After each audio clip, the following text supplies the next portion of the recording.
Kita itu manusia selalu menginginkan validasi dari orang lain gitu ya. Kita itu selalu ingin orang lain itu bilang bahwa apa yang kita lakukan itu baik atau tidak. Kita ingin tahu bahwa keputusan kita itu masuk akal atau tidak gitu ya. Selamat datang di Siniar Bahagia ala Stoik, menciptakan pendapat untuk bahagia. Bersama saya Jason Herlambang. Siniar ini saya buat untuk menemani kamu yang sedang berlatih mempraktekkan ajaran Stoikisme. Saya akan membagikan pengalaman bagaimana menerapkan ajaran Stoikisme di dalam kehidupan sehari-hari. Dan ini adalah episode hari ini. Selamat mendengarkan. Di dalam episode ini saya ingin menjelaskan kepada kamu atau mengobrol dengan kamu tentang validasi gitu ya. Kita itu manusia ya, apalagi zaman sekarang gitu ya. Kita itu selalu menginginkan validasi gitu ya. Makanya para penemu-penemu atau pembuat-pembuat atau founder dari media sosial itu mengerti bahwa manusia itu bersifat menginginkan sebuah validasi gitu ya. Kita itu selalu menginginkan orang lain itu memuji kita, orang lain itu mengasih tahu bahwa apa yang kita lakukan itu baik, apa yang kita lakukan itu sudah sesuai norma-norma sosial ataupun norma-norma agama gitu ya. Tetapi kita manusia memiliki sifat yang buruk gitu ya, ketika orang lain bilang, "Hey, you're doing wrong thing," gitu ya, "Hey, kamu itu ngelakuin hal yang salah." Maka kita itu akan memiliki ego, dan ego kita itu kita gunakan sebagai, "Enggak, apa yang saya lakukan udah benar kok. Apa yang saya lakukan itu udah sesuai dengan apa yang saya inginkan," gitu ya. Nah, kita itu setelah orang lain merasa atau bilang terhadap kita bahwa kita itu melakukan hal yang buruk, maka kita merasa sedih gitu ya. Dan terkadang kita berhenti melakukan apa yang seharusnya kita lakukan, atau kita berhenti melakukan apa yang kita inginkan. Lalu kita berhenti melakukan apa yang baik menurut kita gitu ya. Nah, ini juga berhubungan dengan apa yang dibilang Marcus Aurelius gitu ya. Dia itu melihat bahwa orang lain itu katanya mencintai dirinya sendiri, tetapi lebih mendengarkan opini orang lain daripada opininya sendiri gitu ya. Lebih mendengarkan pendapat orang lain daripada pendapat dirinya sendiri gitu. Nah, Marcus Aurelius juga bilang bahwa kita itu harus punya jiwa yang rasional gitu. Jadi kata Marcus Aurelius dalam bukunya Meditation bilang bahwa ini adalah ciri-ciri dari jiwa rasional gitu ya. Yang pertama adalah menyadari diri. Yang kedua itu lalu memeriksa diri. Yang keempat itu adalah yang ketiga itu memiliki tekad diri. Kata dia, ini akan menuai hasil panenmu sendiri. Mensukseskan tujuanmu sendiri gitu ya. Ini kata Marcus Aurelius di dalam bukunya Meditation, book 11, poin 1 sampai 2 gitu ya. Jadi untuk menjaga jiwa kita agar tetap rasional gitu ya, agar tetap masuk akal gitu ya, kita itu hanya perlu, kata Marcus Aurelius, menjaga 3 hal, melakukan 3 hal. Melihat ke dalam diri gitu. Jadi melihat ke dalam diri itu kita harus paham bahwa setiap seorang stoik itu dia tahu bahwa dia melakukan perannya. Kita itu harus tahu peran kita sebagai manusia di dunia ini apa gitu ya. Jadi ada peran yang tidak bisa kita pilih, seperti ayah, ibu, adik, dan kakak. Itu peran yang tidak bisa kita pilih gitu ya. Kita tidak bisa memilih siapa adik kita, siapa kakak kita, siapa ayah kita, siapa ibu kita, siapa saudara kita gitu ya. Itu yang tidak bisa kita pilih. Tapi yang bisa kita pilih adalah pekerjaan gitu ya. Pekerjaan kita bisa pilih. Peran kita di dalam lingkar sosial itu kita bisa pilih gitu. Peran kita di dalam pekerjaan kita bisa pilih, karena itu adalah hal yang kita inginkan gitu ya. Menjadi apa atau ingin dipandang sebagai apa di lingkar sosial atau di pekerjaan gitu ya. Nah, kita harus tahu dulu itu, yang pertama itu peran kita itu apa? Peran kita itu apa gitu ya. Jadi kita harus memiliki atau tahu bahwa peran kita itu sebagai manusia adalah sebagai anak, lalu saya sekarang sebagai ayah gitu ya, dan peran di pekerjaan itu saya bekerja di sebuah perusahaan yang harus tunduk terhadap aturan-aturan perusahaan gitu ya. Dan yang kedua, kata Marcus Aurelius, adalah memeriksa diri secara kritis gitu ya. Ini dalam artian kita harus mengkritik diri kita gitu ya. Ketika kamu sudah memilih peran kamu sebagai, misalkan di pekerjaan kamu sebagai direktur atau apa gitu ya, meskipun kamu ada beberapa orang yang tidak mau menjadi atasan, tetapi dia mendapat posisi itu karena dia melakukan pekerjaannya memang selalu dengan baik gitu ya. Misalkan dia tidak mau, tapi sudah menjadi keputusan dia menjadi seorang CEO misalkan, atau seorang menjadi atasan gitu ya tetap. Nah, kita itu meskipun kita tidak mau, itu adalah hal yang tidak bisa kita kendalikan gitu. Ketika kamu berada di dalam posisi itu, di dalam peran itu, maka kamu harus mengkritik diri kamu. Apakah saya sudah melakukan peran saya secara baik atau tidak gitu ya.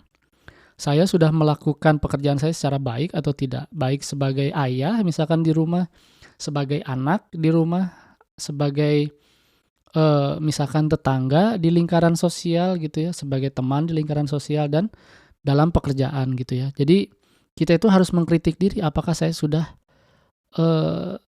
menjadi orang yang baik. Nah, baiknya ini tentu saja ketika kamu ingin menjadi seorang stoik, karakter baik ini adalah baik menurut stoicisme, ataupun bahkan ketika kamu memiliki sebuah agama, percaya kepada sebuah agama, maka kamu itu harus percaya atau harus melaksanakan prinsip-prinsip agama yang kamu percayai gitu ya.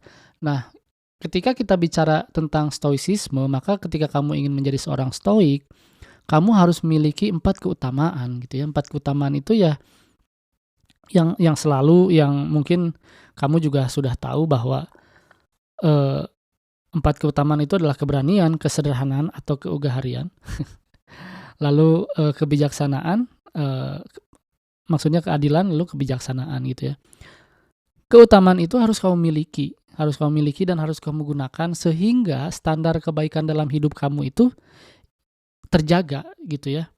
Ketika kamu merasa takut melakukan pekerjaan yang sulit, maka kamu harus berani gitu ya, harus berani. Lalu ketika kamu tidak ingin melakukan pekerjaan itu, maka kamu harus memiliki pengendalian diri atau kesederhanaan atau keugaharian, maka kamu harus mengendalikan diri kamu untuk melakukan peranmu dan pekerjaanmu gitu ya. Lalu yang keempat, yang ketiga adalah keadilan gitu ya. Apakah saya sudah melakukan hal yang tepat atau tidak dengan kapasitasmu pada saat ini gitu ya. Ketika kamu menjadi seorang ayah, ya kamu coba untuk melakukan hal yang tepat untuk keluarga kamu gitu ya. Apa itu hal yang tepat? Ya hanya kamu yang tahu gitu. Itulah caranya stoik itu berlatih gitu ya untuk mengetahui dan menggunakan semua keutamaan itu. Lalu kebijaksanaan. Kebijaksanaan itu ya ketika kamu sudah melakukan hal yang baik, hal yang tepat, hasilnya bukan di dalam kendali kita. Hasilnya akan menjadi apapun itu. Kamu harus menjadi bijaksana dan menerima semua hasil dari keputusanmu gitu ya. Nah, yang ketiga adalah membuat keputusan tanpa dipengaruhi oleh opini dan pujian dari luar diri kita. Jadi, kita bisa bayangkan seorang Marcus Aurelius itu adalah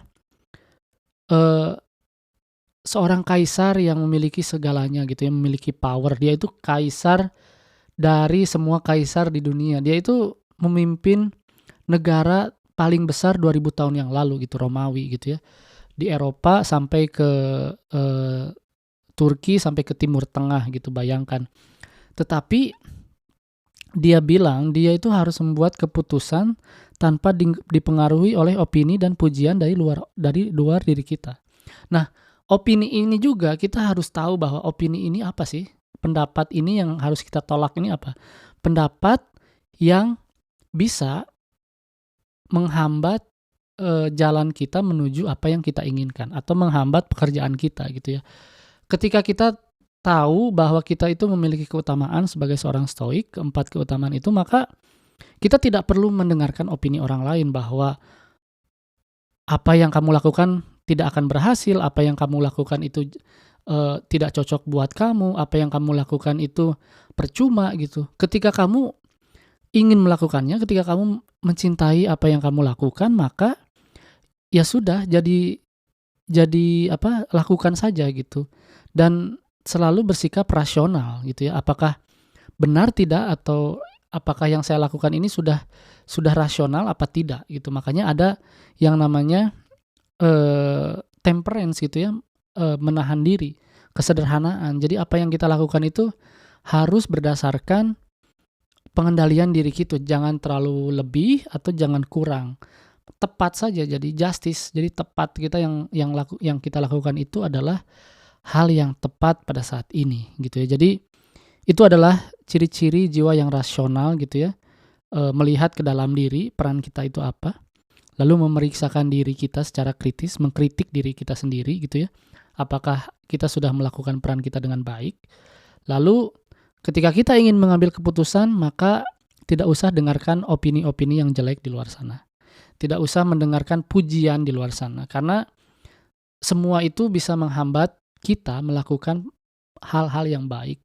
Semua itu bisa menghambat kita untuk melakukan apa yang harus kita lakukan yang menuju tujuan kita dalam hidup gitu ya. Jadi sekali lagi, jangan terlalu banyak berpikir atau mendengarkan orang lain.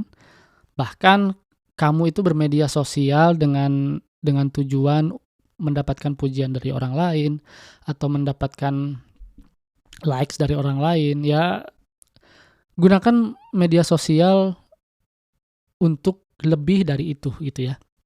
Jadi gunakanlah dengan sikap-sikap stoik gitu, dengan sifat-sifat stoik gitu ya. Jadi rasional atau tidaknya itu seharusnya kita yang membuat standarnya gitu ya, bukan orang lain, karena ini adalah keputusan dalam hidup kita sendiri gitu ya. Setiap detik, setiap menit itu adalah keputusan yang harus kita ambil. Apakah saya harus bangun pagi, apakah saya harus makan sehat, apakah saya harus berolahraga, apakah saya harus tidak masuk kerja, itu adalah keputusan kamu. Apakah saya harus begadang, apakah saya harus main game, apakah saya harus mindless scrolling sosial media, itu adalah semua keputusan kamu. Kamu yang bikin standar apakah ini rasional atau tidak. Apakah ini masuk akal atau tidak. Apakah ini yang diajarkan agamamu atau bukan. Apakah ini prinsip hidup saya atau tidak gitu ya. Jadi ingat bahwa untuk menjadi orang yang rasional, untuk memiliki jiwa yang rasional, ada 3 langkah tadi: melihat ke dalam diri, memeriksakan diri secara kritis, dan membuat keputusan tanpa dipengaruhi oleh opini dan pujian dari luar diri kita. Terima kasih telah mendengarkan episode hari ini. Jangan lupa ikuti Siniar Bahagia ala Stoik di Spotify dan nyalakan loncengnya agar tidak ketinggalan setiap episode yang saya buat. Saya juga membuka keanggotaan dengan cukup membayar $3 Amerika atau sekitar Rp45.000 setiap bulan. Dan kamu bisa mendengarkan episode Memaknai Hidup Bahagia ala Stoik yang berisi cerita saya selama seminggu dari jurnal pribadi saya.